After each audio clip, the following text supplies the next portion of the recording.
Yeah, we're already diving into our next series here, following the run of one of the classiest of players.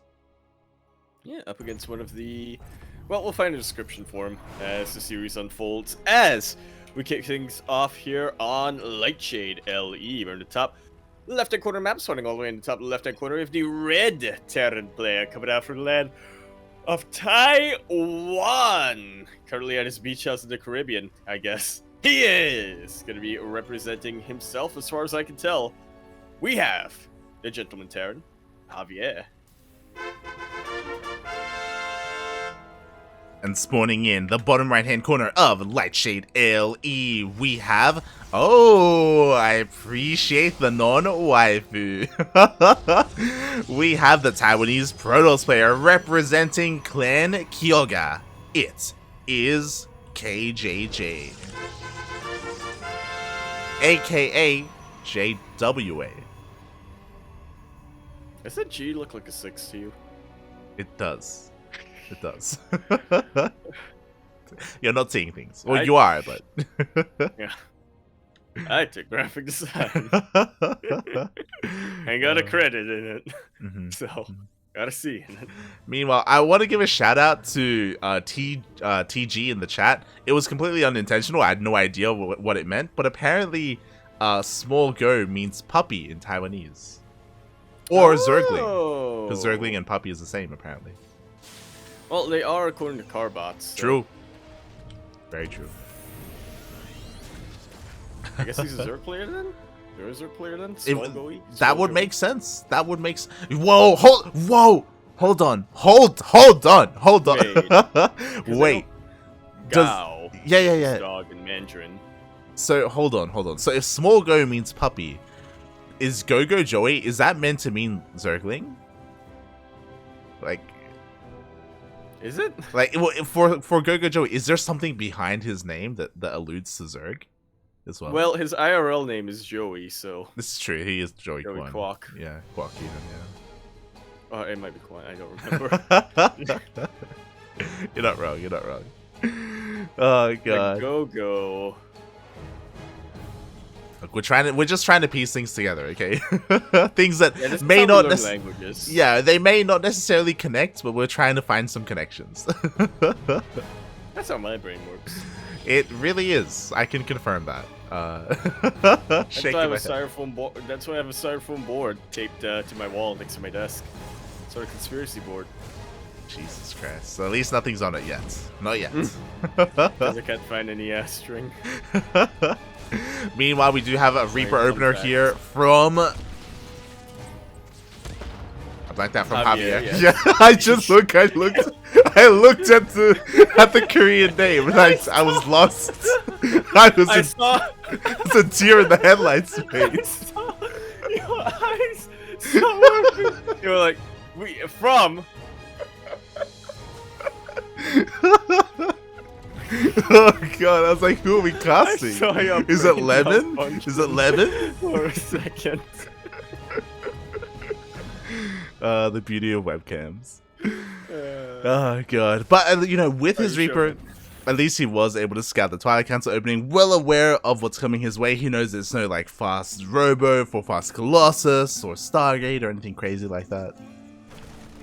Yeah, shouldn't be too scared of what JWA is throwing his way, but speaking of fast units, or upgrades I should say, it's a very quick stim, as JavieR is going for 3 racks once again. He did this against Beastork, didn't he? He really did, and if you remember, it's all coming back to us. Beastork tore this apart with DTs, defensive and offensive, really shut this down. Meanwhile, quickly checking the vision of JWA, and he has not seen this whatsoever. He hasn't seen Hellion, so he can deduce that it could be at least the 2 racks, but he hasn't confirmed everything when it comes to how many racks is or how committed he is with the upgrades. Yeah, the amount of Marines can be a bit of a tell here, but since he didn't skip out on the Reaper earlier on, it will still... It's not as conclusive. Mm-hmm. And for all JWA knows, it's a bunker, it's a couple Marines, and he's going 1-1 behind that. Oh, exactly. Regardless, this is going to be a very scary push, and I'm really worried for JWA because at the moment, what do we have? We have one shield battery at the natural, we have one at the thirds, we will have overcharges available, but JWA, he just went double forge! Like, no, who does this? Who goes double forge? Oh my god! KJJ, apparently. The greed! I want to be optimistic here, though, for JWA. If Javier doesn't scout that third base, then the natural is actually in a pretty good position. Sure, there's only one shield battery there, but it's hidden. Okay, he sees his third. Never mind. Yeah, exactly. We do have the overcharge being popped, but immediately the shield battery does go down. Now the Marines do the stim on forward, and everything is being shot down, mate. First the Stalkers, and then the probes. And eventually the Nexus as well as more bio units, barracks units even. Parade push their way across the map. The third will fall as Javier takes his own.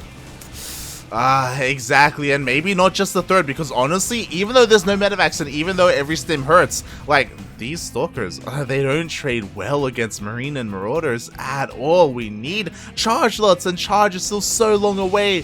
What we can say is that at least KJJ survives, and his upgrades are going to kick in, but was it worth the third and all those probes? Mayhaps. We shall see if he gets enough time to gather enough reinforcements as those upgrades finish up. Javier is still making nothing but bio. He's getting 2 more axes behind this. Does he even have a starport yet? Okay, he does. Alright, there we go. Medevacs are on the way, and that should just about seal the final nail in the coffin here for JWA. Yeah, exactly. Like, he just doesn't... KWA just doesn't have too much going his way. He's actually double expanding right now. He's a madman. He's playing like a Zerg player right now. It's crazy. And I do like this because, you know as well as I do, you got to take some risks right now because you are behind. You got to do something crazy, something insane, and taking a second Nexus, that could work if he is left alone. Big if, yeah. But he's doing whatever he can with these Stalkers, trying to be a bit of a distraction and blink away, but it's kind of being backed into a corner, concussive shell, really starting to hurt him as the Stalkers get corralled into a flank. And that's a lot of BioLite. Yeah, exactly. That's a lot of bio. Finally, the medevacs can help keep all of this alive since we've been seeing stim after stim after stim, and now he's going across the map. JWA, what do you have at home to defend? Oh, no shield batteries for overcharge. We do have charge lots, 1-1 charge lots to be fair, and that can trade fairly well here, but he's not in position to protect the base. That they aren't. There's potential for the charges to trade well here. Yeah. If you take out all of the Marauders, I guess. True, very true. Nexus is going to go down. The gamble did not work for JWA. He's now stuck with just his gateway units. No splash damage. That is not at all going to be enough, especially when Aldous Bio gets into a choke point! Cells trying to get the best around that they can, but they get nothing. Most of them getting body blocked. Look how quickly they get eviscerated without any splash damage to punish the bio. Yeah, exactly. We do have a couple of reinforcing cells. These ones do get on top of the Marines, but it is too late. GG gets called. JavieR continuing his streak here. GG. This is why I like playing TvP. Just build bio. Just build bio, man. Just a man with gun. That's all you need. Exactly. That's all you need. Just be aggressive for it.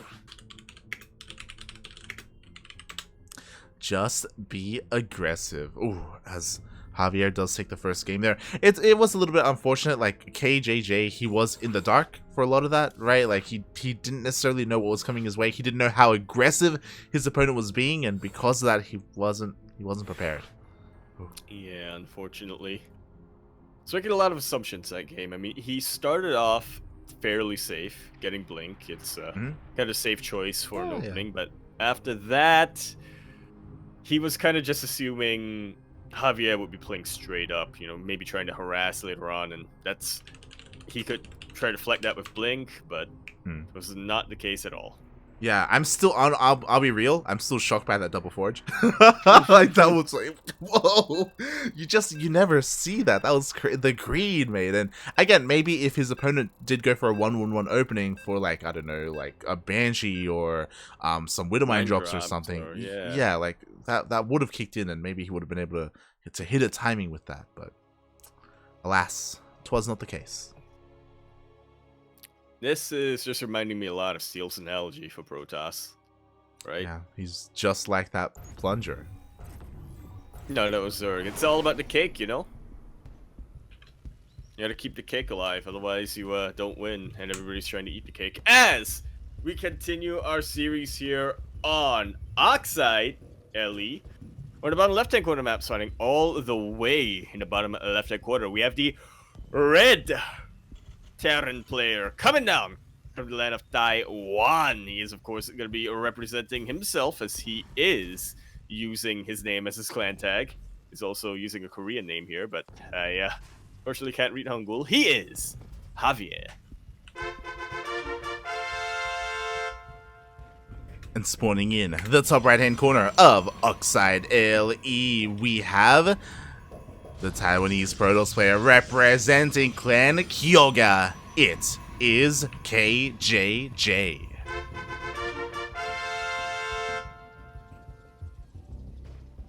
Or Kij. Kj. Kij. Kij. Or KJJDGE. Or Jwa. Judge. What? Jwaj, mate. Jwaj. That God. sounds like... that sounds like a made-up saying from the 90s. From a 90s movie where they're like, oh, these kids and their sayings. We need to make one up ourselves. Get jwadged. Yo, I dig it, mate. I love it. I love the way it sounds. Yeah. It's pretty smooth. Mm. I like how of all the 90s phrases, that's the first one that comes to mind. It's pretty. What did you even say? Swood? What? Swood. Swood? Yeah. What is that? I don't even know. Just from skaters use, I guess. Did you like mishear something and you're like, mate, that is swood? Probably. Oh my god.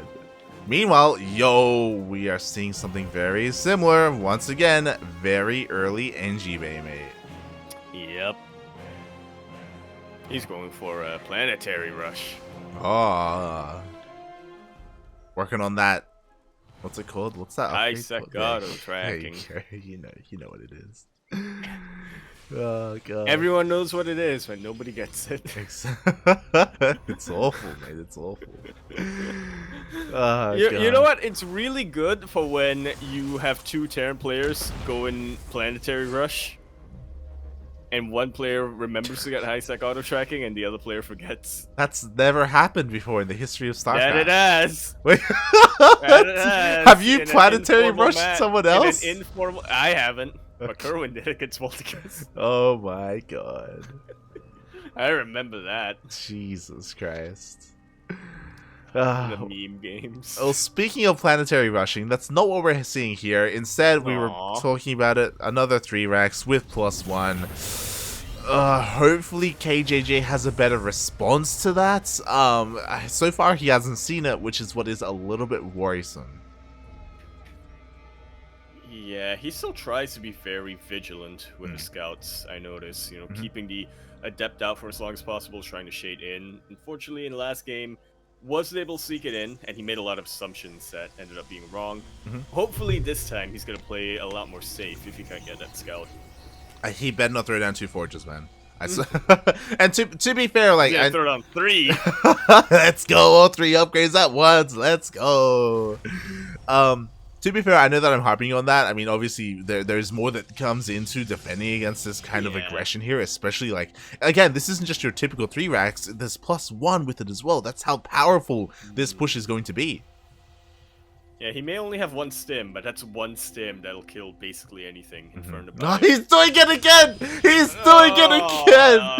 Oh no! But what if he's getting it for cannons? Oh, sure. One for upgrades, one for cannons. I'm just so worried for him right now. Like again, he's working on very limited information. Like he didn't go for a sentry, he didn't go for a Luke Scout. What? Maybe he can get away with this if he doesn't immediately get the upgrades. Sure. I mean, so what's going to happen here is that once the army moves out, he immediately gets +1. He is. So once the army moves out, it will be intercepted by these stalkers, and KJJ, he will realize what's coming his way. And he will have a little bit of time to respond, but will it be enough time? Because now he spots the army. That's what is worrisome to me. He could try to, cancel his upgrades and throw down some defensive structures, but I'm not even sure that's going to be enough. Oxide does snake around quite a bit, and he does distract the bio for a while. I'm digging the positioning on his shield batteries too. They're not too exposed, so I'm optimistic here. Yeah, I mean, he's shaving away these units that he's distracting. He's forcing a couple of stims here and there. Like, this is great. Yeah, he doesn't miss micro either. And, yo, we do see that JavieR, he's second-guessing himself. And because of all these delays, he backs off. The upgrades are gonna pay off. He's doing it, boy. Showing us, yo, you can be this greedy, and as long as you're on top of your map control, and when it comes to slowing down this push, you can get away with it for now. Obviously, we do see that the bio army is still very active here. It is still a very big threat, but it's a much smaller threat than it otherwise was. For now, it is, yeah. Once we get a couple of medevacs in, we'll see about that. As JavieR has not missed a beat when it comes to his bio production or his starport production. Yeah, that's the thing, right? Like, so KJJ, he has survived the first wave. Now, next is the second, right? Like, he has not stopped producing at all. We have still plenty of Marines, plenty of Marauders. When those medevacs kick in, now he's going to be pushing out across the map. Concussive Shell just finished as well. We see a scan. He sees his target. Only one shield battery at the third base. Here comes the sequel push.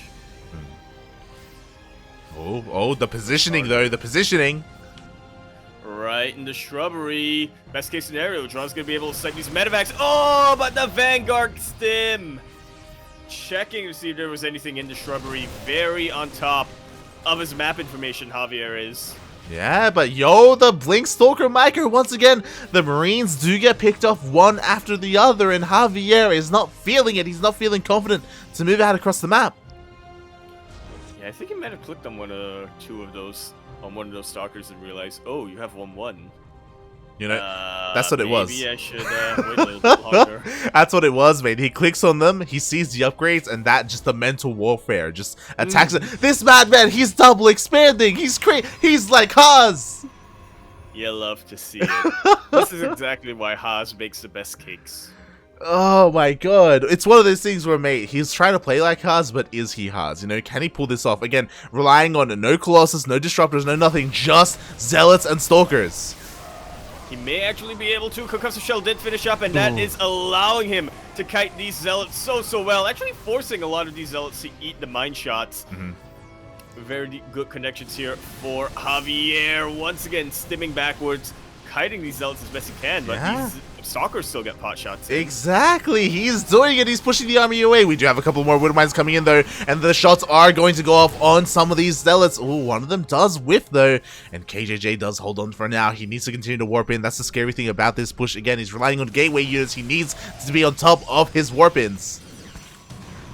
Yeah, the thing is about this push is that JavieR has been losing a lot of ground every time JWA charges forward with his Zealots, but he hasn't been losing units either, compared to all these dead Zealots. I mean, if you look at the units last tab, 30 Zealots have gone down this game. Only 13 Marauders and 20 Marines. Jesus Christ. Well, you can argue that maybe we can afford these Zealots, but at the same time, we have to make sure that KJJ has enough production, has enough gateways to really sustain all these losses, as we do see more Zealots are falling, but slowly but surely, KJJ, he's holding on, he's pushing away the army. He's doing it. Beautiful mine shot. Yeah, there's a lot of momentum that JavieR has with each and every one of his pushes, but JWA, he's finally has finally been able to stall that Yeah. a little bit. Yeah, I mean, honestly, this bio army, it's not as large as it once was. We do see a counterattack. Yo, this base is a little bit exposed. The Widowmines are going to burrow. We do see a blink on forward here. Ooh, is KJJ overextending? I definitely think he is. He's about to get surrounded on two sides here, Light. And that's his entire army. He will recall, but not before losing even more Stalkers and Zealots. Yeah. It's 86 army supply to 39 Light. JavieR is being very patient, but I feel like he doesn't really need to. Yeah, like, unfortunately, like, he did overextend a little bit too much there, did KJJ. Sure, he got 8 SCVs, but I don't think that was worth it. Now he's going to push on forward. Immortals are on the way, I guess, and that will help against all these Marauders, but the Widowmines, they're burrowing. And they are getting some connections. Now the Liberators are getting into position. And these Stalkers aren't going to be able to take them out, not when there's this much bio on the ground. Yeah, exactly, especially with the bio, with the Liberators, with the Widowmines that are about to reset, as well as the bio stims on forward. The third base has finally been broken here. Not just the third, but also some of the production with the Robo going down. You want to know a fun fact here, Light? Go on. JavieR does not even know about the 4 for the 5th base. He doesn't. He's got no idea, mate. He doesn't care. He's never even seen him, bit. mate. Oh, God. Charge being popped, but there's just way too much DPS. It's also one of those things that because of that KJJ, he could afford to lose his base if he really needed to. He doesn't have to overcommit to protect it, as well as his workers, but he's here. No, the pylon! No! Will depower the shield battery, and more importantly, will completely cancel that warp in. GG is called, and JavieR will go to the qualifying round, I believe.